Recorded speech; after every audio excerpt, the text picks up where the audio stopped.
So is there a common denominator with the turnovers? I know that was probably the big point of emphasis coming out of Maryland.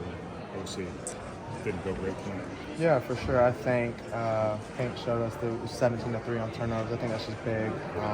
Just getting 5 to 8 possessions back, I think, can make a difference. But just limiting those and just moving on from there. When you look at the offense, you guys scored 88 points. Your big guy has 35 points.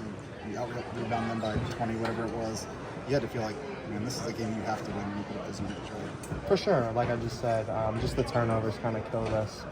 They had 3 turnovers, and they did really well taking care of the ball. So that definitely hurts, and they shot the ball really well. Obviously, the loss is fresh. You never want to experience it, but is being able to handle a loss like this a sign of maturity and something that you guys are kind of feeling immediately better than you did last year? Yeah, I think just after last year, I mean, we've had a couple of these losses that we should have pulled out. I mean, it's the same situation.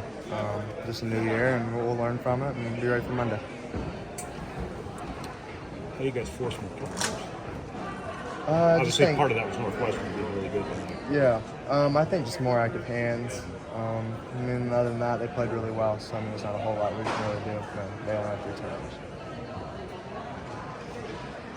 Quick turnaround. So, I mean, how much do you have to forget about this one, but also realize there's lessons to be learned here for Monday?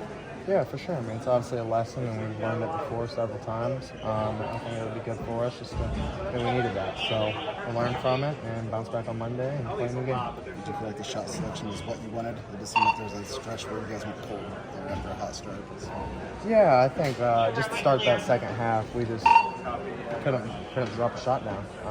And once that happened, they went on a little run. I think that kind of not shocked us in a sense, but just got us on our heels a little bit. So I think starting that second half off better would have been helpful. Seemed like you did a really good job early finding that backside three-point shooter at a ball scrum. Were you looking for that specifically when you were driving? Yeah, it was film study stuff with the coaches. That's just what they do defensively. They're going to hit Z on his rolls, so that opens up that corner shot.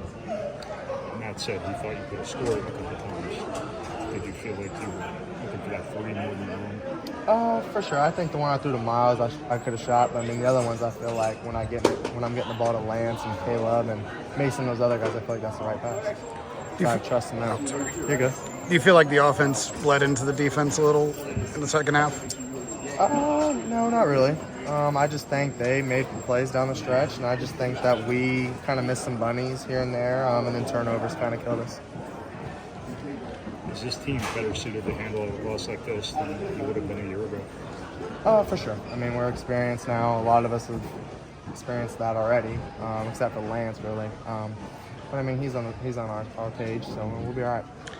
Camden kind of got put into a tough spot there late, first road game as a freshman. How do you feel like you did against Bowie, especially in overtime? And yeah, I think he did a good job. I mean, he forced him into some tough shots, and he's a good player as well. So, I mean, when you put him in there like that and kind of make him guard and kind of see where he's at, I think he held his own.